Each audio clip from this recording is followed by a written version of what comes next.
जय हिंद दोस्तों, welcome back to futures के teachers. I hope all of you will be fine. So जैसे कि हम लोग सीडीपी की क्लास चला रहे थे, तो उसकी आज नेक्स्ट क्लास देख लेते हैं हम लोग। तो आज की क्लास है प्याजे का संज्ञानात्मक सिद्धांत यानी प्याजेज कॉग्निटिव थ्योरी। ठीक है, तो इसी के बारे में आज हम लोग बात करेंगे, उसकी आगे की क्लास है आज। तो एक चीज़ कहना चाहूँगा कि इस चैनल को सभी लोग सब्सक्राइब कर लीजिएगा, क्योंकि अगर आपको वीडियो मेरे अच्छे लगें तो, ज़बरदस्ती नहीं कह रहा हूँ, अगर मेरे वीडियोज अच्छे लग रहे हैं तो आप लोग चैनल को जरूर सब्सक्राइब कर लीजिएगा। दूसरी चीज़ मैं ये कहना चाहूँगा कि आपको सारी क्लासेस जो हैं यहाँ पे फ्री में प्रोवाइड की जाएंगी, ठीक है ना। और सारे पीडीएफ भी हैं जो आपको मेरे टेलीग्राम चैनल पे प्रोवाइड किए जाएंगे, जो इसी नाम से है, फ्यूचर्स के टीचर्स के नाम से टेलीग्राम चैनल भी है मेरा, जिसका डिस्क्रिप्शन में मेरा लिंक रहता है, ठीक है ना। तो डिस्क्रिप्शन में लिंक है, आप जाके चैनल को ज्वाइन कर लीजिए। तो बाकी जैसा कि आप लोग देख रहे हैं, इसमें केवीसी पीआरटी की जो क्लासेस हैं वो पेड क्लासेस बहुत सारे लोग बहुत सारे प्लेटफॉर्म पे चला रहे हैं ऑनलाइन, ठीक है। तो मैं बस इतना कहना चाहूँगा, देखिए सिलेबस वही होता है, जो आपको वहाँ पढ़ने को मिलेगा वही यहाँ भी पढ़ने को मिलेगा। तो मैं तो यही कहना चाहूँगा, अगर आपके पास कोई प्रॉब्लम है, दिक्कत है, आप पेड कोर्स नहीं लेना चाहते हैं, ठीक है, तो आप मेरे चैनल को ज़रूर सब्सक्राइब कर लीजिए और यहीं से पढ़िए, दिक्कत वाली कोई बात नहीं है। और ऐसा मैं नहीं कह रहा हूँ केवल यहीं से पढ़िए, आप दूसरी जगह से भी पढ़ना चाहते हैं वहाँ से भी पढ़िए, लेकिन यहाँ से पढ़िए, यहाँ से भी मैं सारी चीज़ें आपको प्रोवाइड कराता रहूँगा, ठीक है। और कोशिश करूँगा कि आज आप लोगों की मैथ की जो क्लास है वो दे दूँगा, ठीक है ना। तो आप लोग देखिएगा, बेस्ट क्लास होगी मैथ की, आप लोगों को बहुत मज़ा आएगा और मस्ती के साथ मैं आपको पढ़ाऊँगा, और इतने आसानी से ईजी वे में पढ़ाऊँगा कि आप ऐसे चुटकियों में सॉल्व कर देंगे मैथ के जो क्वेश्चन होंगे, ठीक है ना। तो चलो ठीक है, ज़्यादा टाइम वेस्ट ना करते हुए आज की क्लास चलते हैं। हाँ, आज पहले ही बता देना चाहता हूँ कि आज की क्लास जो है थोड़ा फास्ट चलेगी, क्योंकि जल्दी जल्दी करवा दें, इसके बाद जल्दी जैसे हो जाएगी। इस सारी की चीज़ों की पीडीएफ जो है बाद में मैं उसमें टेलीग्राम चैनल पर डाल दूँगा। तो आज थोड़ा फास्ट करेंगे इसलिए, क्योंकि फास्ट जल्दी करवा देने से क्या होगा कि जल्दी ये हो जाएगी क्लासेस, तो ये थ्योरिकल जो क्लासेज हैं हो जाएंगी, तो फिर हम आगे प्रैक्टिस करवाएंगे इसके क्वेश्चंस की, ठीक है ना। तो इसीलिए कोशिश करते हैं कि इसको जल्दी जल्दी करवा देते हैं। तो ठीक है, टाइम वेस्ट ना करते हुए आगे हम लोग आगे बढ़ते हैं। तो आगे की आज हम लोग देखेंगे प्याजे का संज्ञानात्मक सिद्धांत, ठीक है ना। प्याजे का संज्ञानात्मक सिद्धांत यानी कॉग्निटिव थ्योरी। तो संज्ञानात्मक विकास, बौद्धिक विकास, थोड़ा जल्दी चलेंगे, थोड़ा जिसको दिक्कत हो, कोई प्रॉब्लम हो, आप इसको वीडियो को पॉज करके रोक के आप देख लीजिएगा, लिख लीजिएगा, जो भी करना हो, ठीक है। मेरे ख्याल से तो आप लोग नोट्स बनाते चलिए, वही बेटर रहेगा आप लोगों के लिए, ठीक है, क्योंकि अभी एग्ज़ाम जो आई होप वो मार्च तक होगा। तो देखते हैं, वैसे जितनी भी डिटेल्स हैं वो सब मैं आपको मेरे टेलीग्राम चैनल को आप लोग ज्वाइन कर लीजिए। मैं जो भी अपडेट्स रहेंगी, जो भी पीडीएफ्स रहेंगे, जो भी नोट्स रहेंगे, जो कुछ भी रहेगा, मैं वहीं पे आपको सारी अपडेट देता रहूँगा, ठीक है ना। तो उसको ज़रूर आप लोग ज्वाइन कर लीजिएगा। तो आगे क्या है, प्याजे वॉज अ स्विस साइकोलॉजिस्ट। क्या है, प्याजे वॉज अ स्विस साइकोलॉजिस्ट है, ये मस्ट है, इसको याद रखिएगा, ठीक है। इन बच्चों को सक्रिय निर्माता कहा जाता है। इन्होंने इनको जो है बच्चों का क्या कहा जाता है, सक्रिय निर्माता कहा जाता है। ज्ञान के सक्रिय निर्माता हैं, क्या है, ज्ञान के सक्रिय निर्माता हैं। इन्हें लिटिल साइंटिस्ट भी बोला जाता है। क्या बोला जाता है, लिटिल साइंटिस्ट भी बोला जाता है इनको, ठीक है। स्कीमा जो दिया है इन्होंने ही दिया है। स्कीमा एग्जिस्टिंग या प्रीवियस नॉलेज के बेस पर जो भी रिजल्ट निकाले जाते हैं उसे स्कीमा कहते हैं, तो इसलिए इसको याद रखिएगा, ठीक है ना। स्कीमा क्या होता है कि जब कोई भी बच्चा या कोई भी व्यक्ति अपने प्रीवियस जो उसके चीज़ें होती हैं, जो घटनाएं घटित हो चुकी होती हैं, उनके बेस पे जब कोई भी चीज़ का वो निष्कर्ष निकालता है, ठीक है, तो उसे स्कीमा के बेस पे वो निकालते हैं, उसे ही स्कीमा कहते हैं, ठीक है ना। तो बच्चे का एक्टिविटी द्वारा अपने संज्ञान का निर्माण करना, ये भी आप लोग पढ़ चुके हैं। दूसरा क्या है, प्याजे रचनावादी हैं। क्या है, प्याजे रचनावादी हैं। तीसरा क्या है, प्याजे का सिद्धांत हमें बताता है कि, क्या बताता है कि एक मानसिक संज्ञानात्मक रचना संरचना के साथ पैदा हुआ है, जो 14 या 15 साल की उम्र में अधिकतम विकास प्राप्त करता है, ठीक है ना। 14 या 15 साल की उम्र में अधिकतम विकास प्राप्त करता है, ठीक है। आगे क्या है, प्याजे ने संज्ञानात्मक बौद्धिक विकास को 4 स्टेज में बांटा है। कितने स्टेज में बांटा है, 4 स्टेज में बांटा है। और क्या है फिर, कलेक्टिव मोनोलॉग, सामूहिक एकालाप दिया है। क्या, 3 से 5 वर्ष के बच्चों को प्याजे के अनुसार विकास का एक असतत प्रक्रिया है। विकास एक असतत प्रक्रिया, यानी डेवलपमेंट इज अ डिसकंटिन्यूअस। क्या है, डिसकंटिन्यू। प्याजे ये कहते हैं कि ये एक असतत प्रक्रिया है, विकास एक असतत प्रक्रिया है। बाकी बाकी लोगों ने क्या कहा है, विकास सतत प्रक्रिया है, ठीक है ना। विकास जैसे मैंने बताया था पिछले क्लासों में वॉर्म टू टॉम, ठीक है ना। तो ये लेकिन कहते हैं असतत प्रक्रिया है, ठीक है ना। तो दूसरा देखते हैं, चौथा पॉइंट क्या है हमारा एलिमेंट्स में। तो देख लेते हैं हम लोग MESE का मतलब क्या होता है। तो जैसे मैच्योरेशन यानी परिपक्वता, ठीक है, अनुभव एक्सपीरियंस, उसके बाद सामाजिक अंतर प्रक्रिया यानी सोशल इंटरेक्शन, और तीसरा है इक्विलिब्रेशन यानी संतुलन, ठीक है ना। इन सारी चीज़ों को आप लोग याद रखिएगा। आगे बढ़ते हैं हम लोग, थोड़ा जल्दी फास्ट क्लास करते हैं आज, है ना। तो जिसको तो दिक्कत हो तो आज वो अपनी क्लास को रोक के अपना देख लीजिएगा एक बार, बाकी बाद में मैं आपको सभी को PDF उपलब्ध करवा दूंगा, ठीक है ना। संतुलन देख लेते हैं। संतुलन 2 टाइप में है, एक अनुकूलन एक संगठन। फिर अनुकूलन 2 टाइप्स है, यह आत्मसात और समायोजन, ठीक है ना। अनुकूलन के 2 टाइप्स हैं, आत्मसात और समायोजन, और संतुलन के 2 टाइप्स हैं, अनुकूलन और संगठन, ठीक है। नेक्स्ट बढ़ते हैं हम लोग, आगे देखते हैं आगे क्या है अनुकूलन की प्रक्रिया। अनुकूलन की प्रक्रिया में देख लेते हैं हम लोग अनुकूलन की प्रक्रिया क्या है। तो एक है जोड़ना, आत्मसात करना, फिर संतुलित करना, नई स्थिति, फिर असंतुलन, फिर समायोजन, ठीक है ना। ये क्या है अनुकूलन है, ठीक है। ये ऐसे ही चलता है, ठीक है ना। तो इसके बाद आगे देख लेते हैं हम लोग, आगे क्या है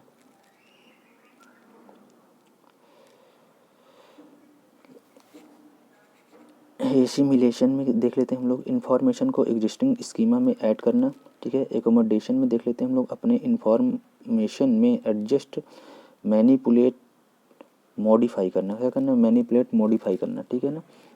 प्याजे के अनुसार संज्ञानात्मक विकास की 4 अवस्थाएं, जो अभी आप लोगों को पता कि SPCF क्या होती है, SPCF SP क्या होती है, SPCF क्या होता है, देख लेते हैं चारों अवस्थाएं कौन कौन सी हैं। सेंसरी मोटर स्टेज, क्या sensory motor stage, pre operational motor stage, concrete morsel operation stage, and formal operation stage, ठीक है। ये देख लेते हैं हिंदी में क्या कहते हैं। सेंसरी मोटर स्टेज मतलब कि संवेदी पेशी अवस्था, यानी ये जो 0 से 2 वर्ष के बच्चे होते हैं उसको, उनमें ये अवस्था, उस अवस्था को कहते हैं, उनमें ये अवस्था पाई जाती है कि संवेदी पेशी अवस्था। पूर्व संक्रियात्मक अवस्था, जो 2 से 7 वर्ष तक के बच्चे होते हैं उसमें पूर्व संक्रियात्मक अवस्था पाई जाती है। मूर्त संक्रियात्मक अवस्था यानी कंक्रीट ऑपरेशनल, यानी 7 से जो 11 वर्ष के बच्चे होते हैं उनमें मूर्त संक्रियात्मक अवस्था होती है, यानी कि वो मूर्त संक्रियात्मक अवस्था यानी कंक्रीट अवस्था को पहचानने लगते हैं, करने लगते हैं वो वाली अवस्थाएं, ठीक है। उसी को हम लोग क्या कहते हैं, उसी को हम लोग कहते हैं मूर्त संक्रियात्मक। और औपचारिक संक्रियात्मक अवस्था, औपचारिक संक्रियात्मक अवस्था क्या होती है, फॉर्मल ऑपरेशनल स्टेज, यानी 11 से 15 वर्ष तक के जो बच्चे होते हैं उसमें औपचारिक ऑपरेशनल स्टेज होती है, ठीक। इसी कहते हैं SPCF, क्या कहते हैं SPCF सेंसरी मोटर स्टेज का मतलब होता है बच्चा क्या होता है आत्म केंद्रित होता है, सही संवेदी होता है, ठीक है ना। तो इसलिए 2 साल का जो बच्चा होता है वो कोई काम नहीं कर पाता है, कुछ नहीं कर पाता है, वो क्या करता है वो आत्म केंद्रित होता है, ठीक है ना। तो वो खुद उसकी जो केंद्रीय शक्तियाँ हैं, यानी कि क्या कहते हैं उसको इंद्रियों से अपने वो काम करता है, ठीक है ना। देखना सुनना, उस देख के पहचान लेता है, ठीक है ना। स्पर्श करके पहचान लेता है कौन उसकी माँ है कौन नहीं है, ठीक है ना। तो ये सारी जो चीज़ें होती हैं इन्हीं के बारे में सब बताया गया है। तो इसके आगे हम लोग देखते हैं नेक्स्ट है अब देख लेते हैं सेंसरी मोटर स्टेज। देखो यहाँ पे सब बताया गया है आपको। तो सेंसरी मोटर स्टेज में देख लेते हैं हम लोग 0 से 2 वर्ष तक के बच्चे, गत्यात्मक अवस्था होती है। कैसी अवस्था होती है, गत्यात्मक अवस्था होती है। उसके बाद इंद्रिय गामक अवस्था होती है। देखो मैंने अभी बताया इंद्रियाँ, ठीक है ना।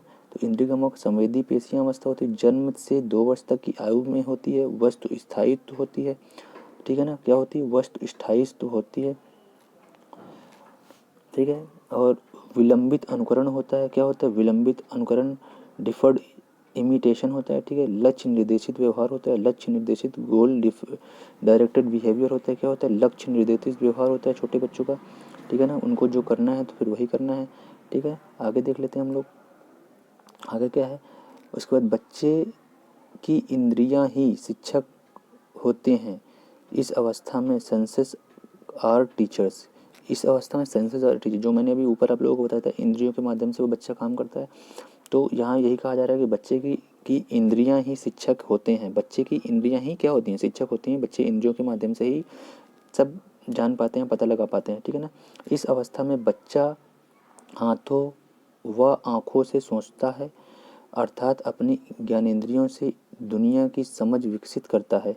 Thinking with eyes and hand are ears, ठीक है ना। इंद्रियों के माध्यम से ही बच्चा यहाँ पे सोचता है, समझता है, ठीक है ना। तो आगे देखते हैं हम लोग। बच्चा, मैंने अभी ऊपर ही आप लोगों को बताया था, बच्चा देख कर, टच करके, सुन करके पता लगाता है, ठीक है ना। तो आगे देख लेते हैं प्री ऑपरेशनल क्या होता है। प्री ऑपरेशनल में हम लोग देख लेते हैं, इसकी स्टेज होती है 2 से 7 वर्ष तक की। ये पूर्व संक्रियात्मक अवस्था होती है। कैसी होती है? पूर्व संक्रियात्मक अवस्था होती है। तर्क शक्ति में कमी होती है। यहाँ बच्चा क्या होता है, तर्क ज़्यादा नहीं कर पाता है। 2 से 7 साल का जो बच्चा होता है वो तर्क ज़्यादा नहीं कर पाता है, और पानी बर्फ़ बन सकता है, और बर्फ़ पानी की नासमझ, ये बच्चे में ऐसी ये समझ नहीं होती है। और एनिमिज्म हो, निर्जीव सजीव समझ ना समझ होती है। इसमें अभी ये समझ नहीं होती है क्या निर्जीव है क्या सजीव है, ठीक है ना।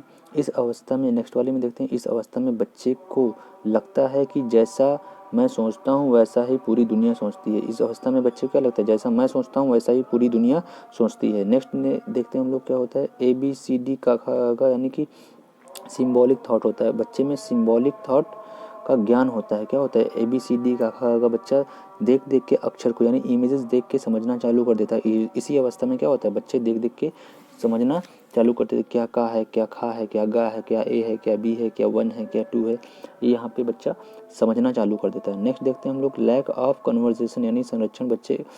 बच्चे को एक ऐसा एहसास होगा कि विकट ए में ज़्यादा पानी है जबकि दोनों में समान है, ठीक है ना। तो बच्चे को यहाँ पे ये समझ में आता है कि एक ए जैसे ये बना हुआ है, एक ए बर्तन है, एक बी बर्तन है, दोनों में पानी समान है, लेकिन एक में देखो इसका आकार बड़ा है, इसका आकार लंबा है। तो बच्चे को लगता है इसमें ज़्यादा पानी है, इसमें कम है, लेकिन क्या है, एक्चुअल में पानी दोनों में बराबर है, ठीक है ना। तो ये जो बच्चे के अंदर ये चीज़ की कमी होती है, बच्चा इसी अवस्था में, ऐसी अवस्था में होता है कि यहाँ पे ये समझ नहीं पाता है कि किसमें क्या बराबर है क्या नहीं है, ठीक। आगे देखते हैं हम लोग, बच्चा केंद्रीकरण होता है। क्या होता है, बच्चा केंद्रीकरण होता है, बच्चे में केंद्रीकरण होता है, ठीक है। तो आगे देखते हैं हम लोग कंक्रीट ऑपरेशनल, यानी जब बच्चा 7 से 11 वर्ष के बीच होता है, तब क्या होता है, मूर्त संक्रियात्मक अवस्था होती है, ठीक है। मूर्त चीज़ों के प्रति लॉजिक तर्क शक्ति का ज्ञान होता है। वस्तुओं का संरक्षण अचीवर्स कन्वर्जेशन होता है। रिवर्सिबिलिटी का ज्ञान होता है। वस्तुओं को सजाना, बढ़ते घटते क्रम में रखना, ये भी बच्चे में यहीं पे होता है, इसी अवस्था में। और विकेंद्रीकरण होता है।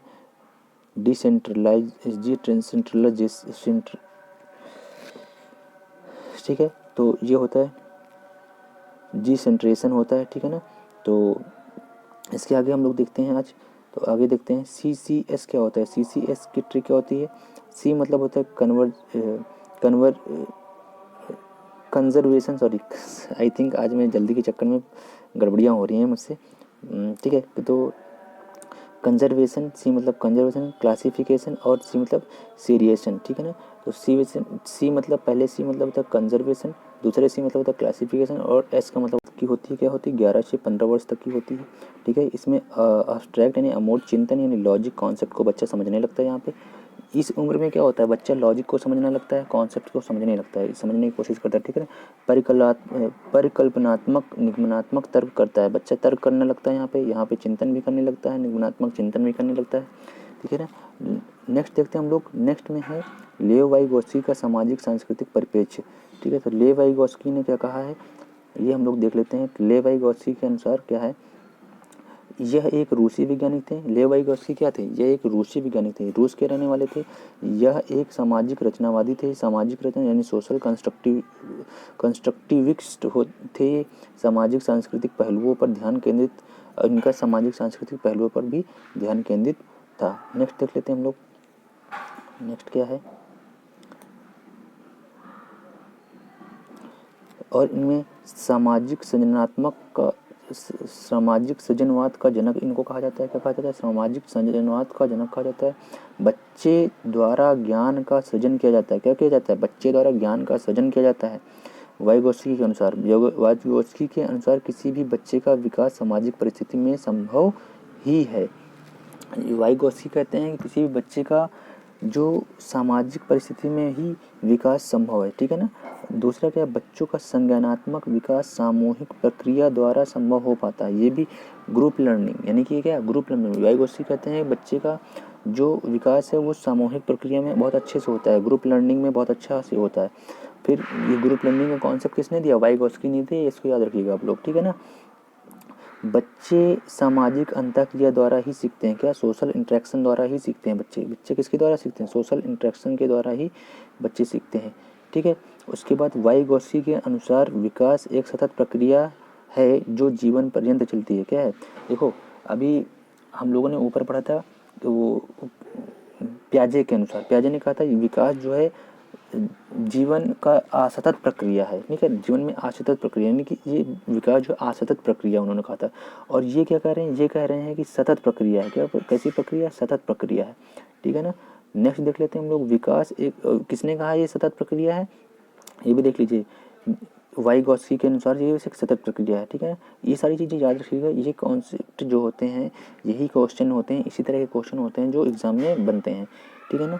दूसरी है विकास एक सामाजिक प्रक्रिया है। क्या, विकास एक, वाइगोत्स्की कहते हैं विकास एक सामाजिक प्रक्रिया है जो सामाजिक अंतःक्रिया पर निर्भर करता है। क्या, सामाजिक अंतःक्रिया पर निर्भर करता है तथा इस सामाजिक अधिगम के फलस्वरूप संज्ञानात्मक विकास संभव होता है। उसके बाद कहते हैं आंतरिकरण की प्रक्रिया है। ये क्या है, आंतरिकरण की प्रक्रिया है। वाइगोत्स्की के 3 महत्वपूर्ण पहलू क्या हैं, वाइगोत्स्की के 3 महत्वपूर्ण पहलू क्या क्या हैं देख लेते हैं हम लोग।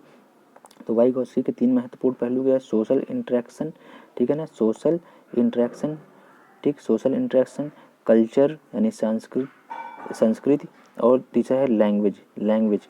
तो ये देखो तीनों यहाँ पे लिखी गई हैं आपको। तो समाज, संस्कृति और भाषा, बच्चा समाज, संस्कृति और भाषा से बहुत कुछ सीखता है, ये वाइगोत्स्की का कहना है ऐसा, ठीक है। वाइगोत्स्की का मानना है कि भाषा का विकास सामाजिक अंतःक्रिया से होता है।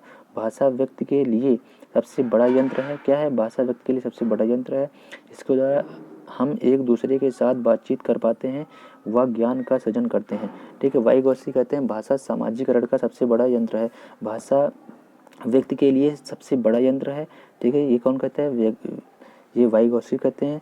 और एक दूसरे के साथ बातचीत कर पाते हैं, इसी द्वारा, भाषा के द्वारा तो हम लोग एक दूसरे से बातचीत कर पाते हैं ना। नेक्स्ट देख लेते हैं हम लोग, सम अदर इम्पॉर्टेंट टर्म्स, ठीक है। सम अदर इम्पॉर्टेंट टर्म्स में क्या है देख लेते हैं।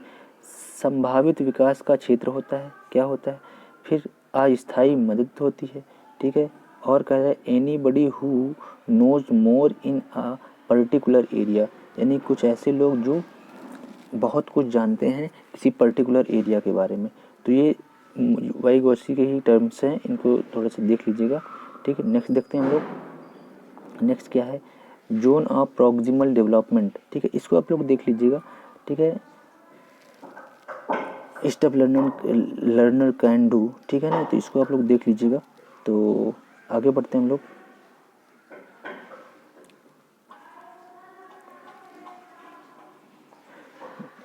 ZPD स्कैफोल्डिंग, MKO, ठीक है ना। तो ये सब आप लोग देख लीजिएगा, ये वीडियो रोक के देख लीजिएगा, ठीक है ना। बाकी मैं थोड़ा थोड़ा पढ़ लीजिए, और जो मेन है मैं आपको बता दे रहा हूँ, ठीक है ना। बच्चों को मदद मिलने पर सीखने का दायरा, क्या, ZPD, बच्चों को मदद मिलने पर सीखने का दायरा, ठीक है ना। फादर स्कैफोल्डिंग, साइकिल को पकड़ना, ठीक है, फादर स्कैफोल्डिंग यानी MKO, यानी कि बच्चे को जो फादर क्या कर रहे हैं, बच्चे को पकड़े हैं। और ZPD बालक को मदद मिलने पर बालक सीख रहा है। देखो यहाँ पे इसमें आप लोग देख रहे हैं, पहले बच्चा, पिताजी बच्चे को पकड़े हुए हैं, क्या हुआ, पिताजी बच्चे को पकड़े हुए हैं,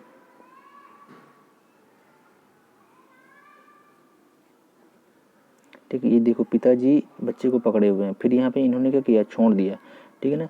तो यहाँ पे MKO हो रहा है, यहाँ पे क्या हो रहा है, ZPD हो रहा है, ठीक है ना।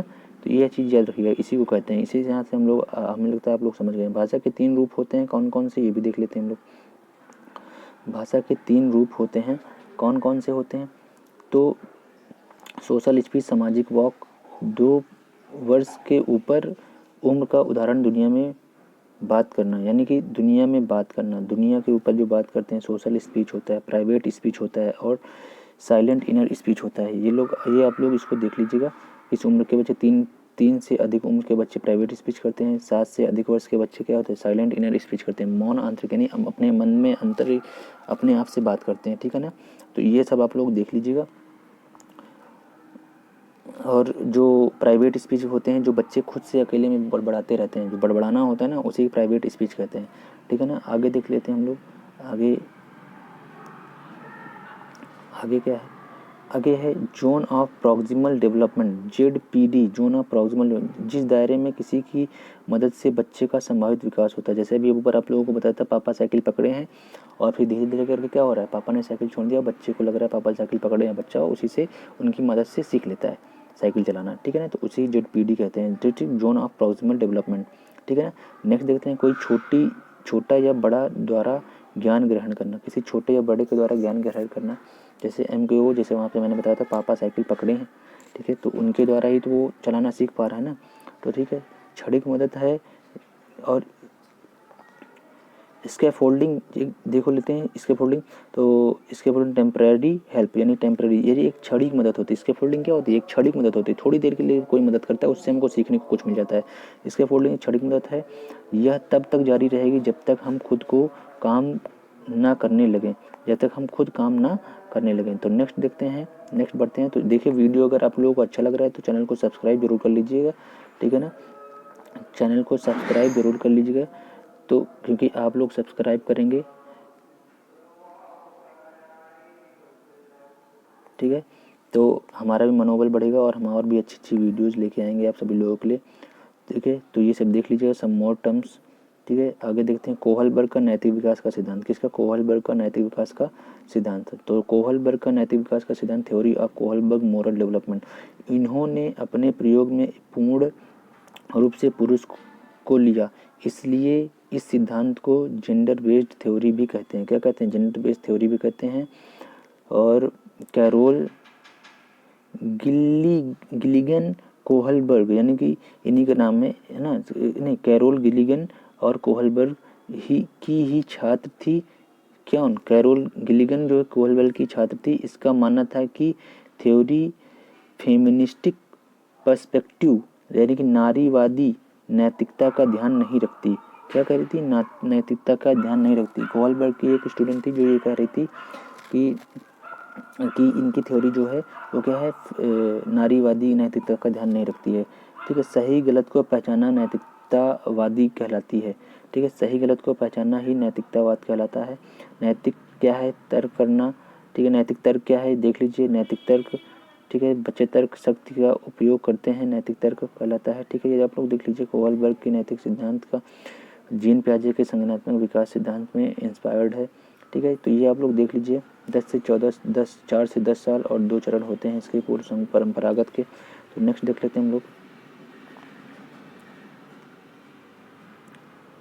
ठीक है। आज्ञाकारिता और दंड अभिविन्यास, बच्चा जब यानी कि आज्ञाकारी होता है और जब फिर कोई गलती करता है तो उसको क्या मिलती है, पनिशमेंट मिलती है, ठीक है। उसके बाद आगे देख लेते हैं हम लोग, तो ये सब देख लीजिए, पढ़ लीजिएगा आप लोग वीडियो रोक के, कुछ उतना वो नहीं है, लेकिन ये है कि पढ़ लीजिएगा, मेन है, क्योंकि क्वेश्चन यहाँ से भी आ सकता है, ऐसा नहीं है। वैसे मेन तो बहुत सारी चीज़ें हैं, लेकिन जो मेन है वो मैं आपको बताता चल रहा हूँ। इसे आप लोगों को मैं बता दूँ, जो ये जो स्लाइड में आप लोगों को बता रहा हूँ, जो भी अभी प्रीवियस क्लासेस हुए हैं, जो अभी चल रहे हैं, जो नेक्स्ट आने वाली हैं सारी क्लासेस, वो सभी मेन हैं, ठीक है। उन सभी में ऐसा कुछ है कि सब बहुत ज़्यादा विस्तार से मैंने बहुत कुछ नहीं रखा है, इस बस मेन चीज़ें हैं, ठीक है ना। तो मेन चीज़ें आप लोग पढ़ते रहिएगा, ठीक है। अच्छा लड़का अच्छी लड़की अभिविन्यास, तो ये सब आप लोग देखते रहिए, ठीक है, देख लीजिएगा इन सभी चीज़ों को। नेक्स्ट देखते हैं हम लोग,